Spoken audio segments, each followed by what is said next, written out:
एक दिन के बाद अम्मा खाना बन गया है? हाँ बन गया, खा लीजिए। बहु हर बार मचाए बात का है, बताइए तो। प्रधान जी कहाँ है? मैं प्रचार करूँगा, जीत गया तो कॉलोनी दूं नीमगिरी में 5 साल ऊपर से रखी। अबे तई कहूँ प्रधान नहीं दिखाना है, चुनाव नेरे आएगा तो दुनिया के ऑफर दीने पड़े हैं प्रधान। दीपू, हाँ प्रधान जी। अम्मा चुप रहो, प्रधान आ गया। खाना पीना हो गया? हाँ हाँ खाना पीना हो गया। अच्छा, अपनी अम्मा से पूछ लिए हो कि नहीं? हाँ पूछ लिए हैं। ठीक है, नमस्ते। नमस्ते प्रधान। चलो फिर चलते हैं प्रचार में। हाँ चलो। अरे यार, इतनी किसने कहा था पीने के लिए। चलो उतरो, तुम्हारा घर आ गया।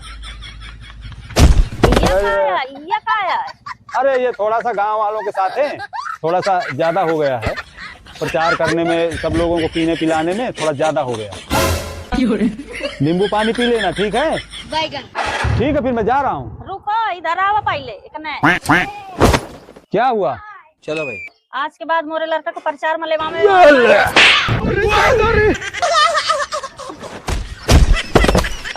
गाड़ी को अपन ले जा।